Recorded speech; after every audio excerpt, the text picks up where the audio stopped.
आदर्श न्यूजमध्ये आपल्या सर्वांचे सहर्ष स्वागत आहे। वंजारी समाजाचे राज्यस्तरीय अधिवेशन व समाज मंथन मेळावा ठाणे येथे नुकताच पार पडला। या प्रसंगी व्याख्याते विठ्ठल कांगणे यांनी समाजाला मार्गदर्शन केले, ते आपण पाहणार आहोत आदर्श न्यूजवर। कमी शब्दात आटपणारे मोठमोठे लोक विचार मंचावर बसलेले आहेत। लक्षात घ्या, बरं झालं फीस सांगितली आहे ना,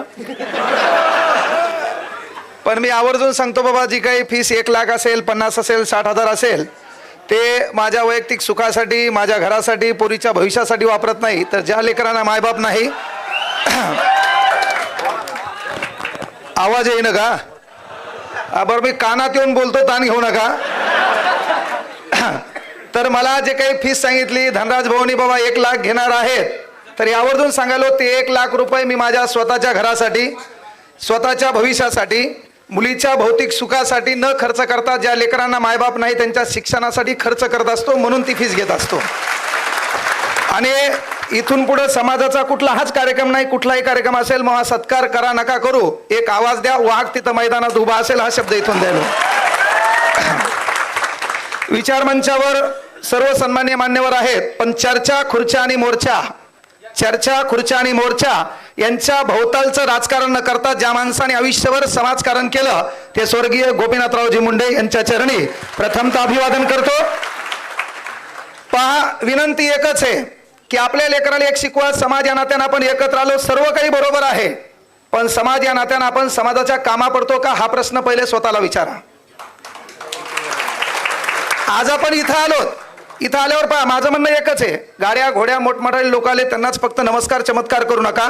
समाजातला मूळ जो घटक आहे, जो गरिबीशी झगडत आहे, ज्याच्या लेकराची शिक्षणाची प्रश्न उपस्थित आहेत, ज्याला राहायला घर नाही, मग समाज या नात्यानं आपण त्याला मदत करतो का?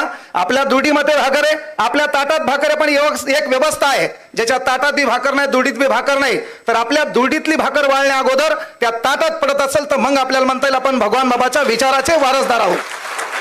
आणि म्हणून त्या नात्याने एकत्र या। विनंती एकच आहे, आपल्या लेकराला एक शिकवा।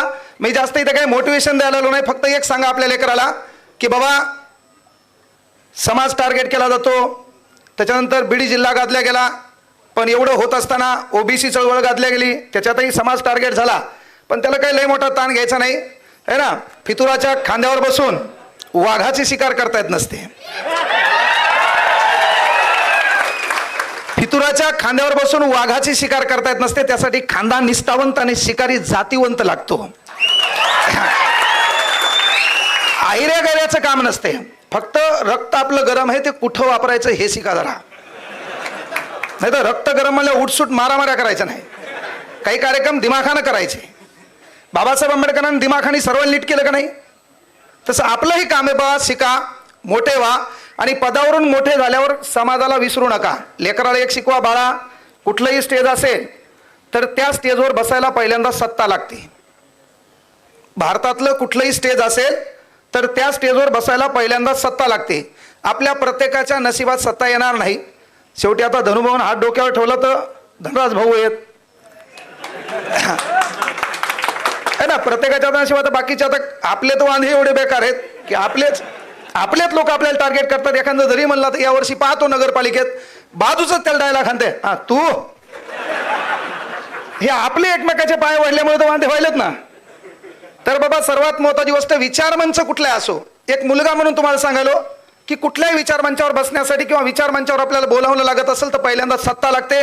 सत्ता आपल्या प्रत्येकाच्या नशिबात येणार नाही, पण एक गोष्ट लक्षात ठेवा, जर सत्ता आपल्याकडे नसेल तर दुसरी गोष्ट मालमत्ता लागते। मग आपले रेतीचे टिपर नाहीत, काही काही जे असतील तर ते भाग्यवान आहेत। म्हणजे पहिल्यांदा विचार मंचावर बसायला आपल्याकडे सत्ता लागते, सत्ता नसेल तर मालमत्ता लागते। पण आपल्या बापानं लेकराला एक शिकवा, बाळा जरी आपल्याकडे सत्ता नसेल, जरी आपल्याकडे मालमत्ता नसेल, तर बुद्धिमत्तेच्या भरोशावर भारतातल्या कुठल्याही स्टेजवर जाता येतं, त्याचं हे उदाहरण आहे।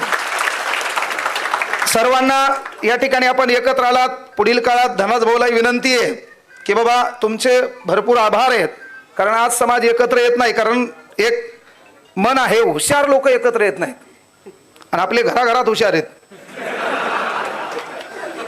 त्यामुळे हुशार लोक सहसा एकत्र येत नाहीत। एवढे एकत्र आले म्हणजे साधी गोष्ट नाही, प्रत्येकानं काळजावर दगड ठेवून इथं ऐकायलेत, काही काही पटणं तरी ऐकायलेत. तर विनंती आहे, समाज या नात्याने एकत्र या. आपण टार्गेट कोणाला करतो किंवा कोण आपल्याला टार्गेट करतं यापेक्षा आपल्याला प्रगतीनं, कारण आपल्याला लोकांची रेस लहान करायची, तर आपली रेस आपण मोठी करू, हेच काम करा. गोरगरिबांना साथ द्या. एखादा पालक आहे जिच्या मुलीच्या लग्नाचा प्रश्न कुठं उद्भवत असेल तर समाज या नात्याने एकत्र उभे राहा. आणि काय असते माहिती आहे का, कुठली गोष्ट घडवायची असेल तर ज्याच्याकडे वेळ आहे त्यानं समाजासाठी वेळ द्यावा, ज्याच्याकडे ताकद आहे त्यानं समाजासाठी ताकद द्यावी, ज्याच्याकडे अतिरिक्त कमवलेला पैसा आहे त्यानं समाजासाठी पैसा द्यावा, आणि ज्याच्याकडे काहीच नाही त्यानं गुमान गप राहावं. ह्या गोष्टी लक्षात घ्या. मला या ठिकाणी बोलण्याची संधी दिली, हा पुरस्कार दिला म्हणजे जबाबदारी वाढली. आता इथून पुढे एखादा समाजाचा आलं, तू तर लय गप्पा लागला त्या दिवशी. आता आपले पोरगे करायचे तर समाजाचं कुठलंही पोरगा असो किंवा कुठलाही गोरगरीब असो त्याच्यासाठीच आपली ती फीस आहे. त्या लेकरांना मोफत शिकेल हा शब्द इथून देतो. मला या ठिकाणी बोलवलं, बोलण्याची संधी उपलब्ध करून दिली त्याबद्दल धनराज भाऊचे हृदयाच्या तळापासून आभार व्यक्त करतो. विचार मंचावरील सर्व मान्यवरांना साष्टांग दंडवत करतो. थांबतो. जय हिंद, जय महाराष्ट्र, जय भगवान, जय भीम, जय शिवराय.